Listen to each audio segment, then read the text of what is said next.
বিলের সাথে মিলছে না ওষুধের ব্যাচ নম্বর। কারি কারি টাকা খরচ করে ওষুধ কিনে সংশয় ক্রেতারা। কলকাতার পর এবার হুগলিতে দেখা গেল একই সমস্যা। পয়সা খরচ করে কিনতে হচ্ছে ওষুধ, কিন্তু সেই ওষুধে রোগ নিরাময় হবে কি দ্বন্দ্বে ক্রেতারা। ডাক্তার রোগ নিরাময়ের জন্য লিখে দিচ্ছেন একটি ওষুধ, আর সেই ওষুধ কিনতেই বিভিন্ন ওষুধের দোকানে ভিড় জমাচ্ছেন রোগীর আত্মীয়রা। কিন্তু সেই ওষুধ কেনার পরেও দেখা যাচ্ছে একটি সমস্যা, কেনা ওষুধের ব্যাচ নাম্বার এবং বিলে দেওয়া ওষুধের ব্যাচ নম্বর মিলছে না কেনা ওষুধের সাথে। জানিয়ে সম্প্রতি এলাকায় একটি অ্যাপেলো ওষুধের দোকানে অশান্তির সূত্রপাত। ফের এই অশান্তির পুনরাবৃত্তি দেখা গেল কলকাতা ছাড়িয়ে মফস্বলেও। হুগলির ব্যান্ডেলের বালির মোড় চত্বরে রয়েছে অ্যাপোলো ফার্মেসির ওষুধের দোকান। প্রতিদিন রোগী এবং রোগীর আত্মীয়রা সেই দোকান থেকে ওষুধ কিনে বাড়ি ফেরেন। শুক্রবার সন্ধ্যায় একজন ক্রেতা সেই দোকানে ওষুধ কিনতে যান। তিনি 5টি ওষুধ কেনেন। তিনি ওই ওষুধ নিয়ে বাড়ি ফিরে লক্ষ্য করেন তার কেনা ওষুধের বিলে 2টি ওষুধের ব্যাচ নম্বর মিলছে না। বিষয়টি লক্ষ্য করার পর তিনি বালির মোড় থেকে কেনা ওষুধের দোকানে আবার আসেন এবং বিষয়টি জানার পর ওষুধের দোকানে থাকা কর্মচারী ক্রেতাকে বলেন ওষুধ তিনি ঠিকই দিয়েছেন, ব্যাচ নম্বরটি ভুল আছে। এরপরই ক্রেতা কর্মচারীকে জানান ব্যাচ নম্বরে থাকা ওষুধটি তাকে দেওয়ার জন্য। এই প্রসঙ্গে কর্মচারী বলেন ওই ব্যাচ নম্বরের ওষুধ দোকানে মজুত নেই। এরপরেই ঘটে বিপত্তি। দোকানে উপস্থিত অন্যান্য ক্রেতারা প্রত্যেকে নিজেদের ওষুধের ব্যাচ নম্বর মিলিয়ে দেখেন। সেই মুহূর্তে দোকানে ওষুধ কিনতে আসা এক ক্রেতা জানান সপ্তাহখানেক আগে কেনা তার ও ওষুধের একটি ব্যাচ নম্বরের গরমিল ছিল, কিন্তু তিনি সে বিষয়টির গুরুত্ব দেননি।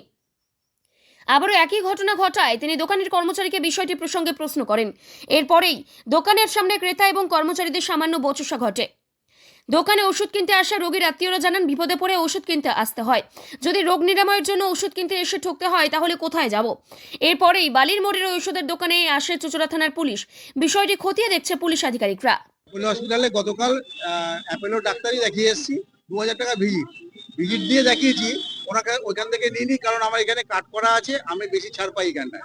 তাই আমি এখন এখানটায় এসেছি। ওনাদের সকালবেলা বিল দিয়েছি, বললো সব ওষুধ নেই, আমি বিকেলবেলা দেবো। তো বিকেলবেলা ওনার ফোন করেছি, আমি ওষুধ দিতে এসেছি। এসে দেখছি ওষুধটা নিয়ে চলে গেছি। কোনো চ্যানেলে আমি দেখলাম যে এরকম জাল ওষুধ ওরা বিক্রি করছে কলকাতায়। তা আমি সেই অনুযায়ী আমি আমার পাকা ওষুধ নিয়েছি। আমি পাকা ওষুধ মিলিয়ে দেখছি যে এদের ব্যাচ নাম্বারের সঙ্গে আমার ওষুধে দুটো ওষুধ 5টা নিয়েছি, দুটো ওষুধ ব্যাচ নাম্বার মিলছে না, মানে জাল ওষুধ দিয়েছি। তা সেখানে আমি এসেছি, এসে বললাম, বলে আমাদের ভুল হয়ে গেছে, কিছু মনে করবে না, কালকে পাল্টে দেবো। কেন কালকে পাল্টে দেবো? আমি যদি আজকে যদি খেয়ে মারা যেতাম, ওনারা দায়বদ্ধ নিত, আমাদের ব্যাচ নাম্বার ভুল আছে, তার মানে আমার ওষুধে আমরা দিইনি, এটা বলতো। এর আগে দীর্ঘদিন খেয়েছি এখানে, তখন আমরা ব্যাচ নাম্বারটা মিলানো হয়নি, এবং আজকে মিলিয়েছি এই কারণে কোনো চ্যানেলে আমি দেখেছি বলে আমি আজকে এইটা মিলাচ্ছি। হ্যাঁ, ষড়যন্ত্র হতেই পারে, বড় বড় কোম্পানি ষড়যন্ত্র হবে না? হতেই পারে। আমাদের প্রলোভন দেখেই আমরা এটা নিচ্ছি। আইনের দ্বারস্থ অবশ্যই হব। না, কোনো কিছু হলে আমি তো ব্যাচ নাম্বার মেলাতে পারতাম না, তাহলে ওরা বেকুলুস খালাস পেয়ে যেত, আমরাই পড়তাম বিপদে। আর রামকৃষ্ণ শিকদার এই ওষুধ এই চুজো বালির মোড়ে বুকে এই অ্যাপোলো ফার্মেসিতে দিনের পর দিন গিয়ে লোককে ভুল ওষুধ দেয়। প্রচুর কমপ্লেন আছে, আমার নিজের পার্সোনাল কেসেও হয়েছে। আমি তো একবার দুবার ছেড়ে দিয়েছি। কাহাতক ব্যাচ নম্বর ভুল। এরা এক নামের ওষুধ, কোনো কম্পোজিশন ওষুধ দেয়, সেটা তো একটা ধরনের হয়ে থাকে। কিন্তু তাছাড়া আজকে যে ওষুধটা দিয়েছে মারাত্মক ভুল। সেই ওষুধ হচ্ছে ব্যাচ নম্বরটাই ভুল। এদের স্টকে এই ব্যাচ নম্বরের ওষুধই নেই। আর এই নামে ওরা কোনোদিন কম্পিউটার দেখাচ্ছে এই ওষুধই ওরা বেচেনি, কিন্তু আমাকে পাকা রসিদ দিয়ে বিল দিয়েছে। এখন আমি এফআইআর করবো। থানা থেকে লোক হয়েছে, এফআইআর হবে, আইনের পথে চলবে। ওরাম ফরারে কেস করবো আমি আইনে। আমার বাড়ির লোক হতো, ওনারা তো বলতে এই ব্যাচ নম্বরে ওষুধ আছে। যে ব্যাচ নম্বর তো দেখা যাচ্ছে এই ব্যাচ নম্বরে যে কম্পিউটার কোনো ওষুধই নেই। সব থেকে ভুল এটা ওদের। কলকাতার বুকে এরকম 3-4টে অ্যাপোলো ফার্মেসি বন্ধ হয়ে গেছে।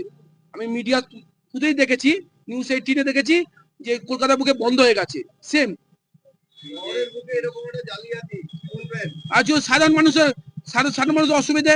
আমরা ভুল ওষুধ খেয়ে মরতে হবে, ওদের কি আছে? ওরা তো ব্যবসা করে কোটি কোটি টাকার ব্যবসা করে চলে যাচ্ছে।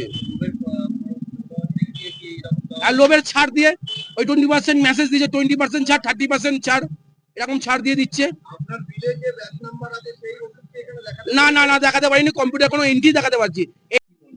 কোন ব্যাচের মিসম্যাচ, ভুল ওষুধ কোনদিনই এটা বলতে পারবো না, কারণ ওটা ব্যাচের মিসম্যাচ। আপনি যদি এখানে ওরিয়াতে 10টা দোকানে যান, 10টা দোকানেই একই প্রবলেম পাবেন, কারণ এটা মেনটেন করতে গেলে অনেক স্টাফ দরকার, সেটা সম্ভব হয়ে ওঠে না আজকের দিনে।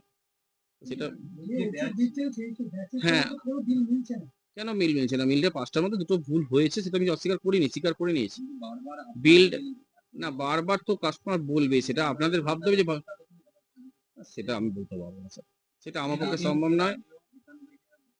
দেখুন, অনেকে এটা বলবে, কারণ বলাটার মধ্যে অনেক কিছুই থাকে, তাদের মধ্যে কিছু আলাদা আলাদা আছে, আমার ডিটেলস গিয়ে লাভ নেই।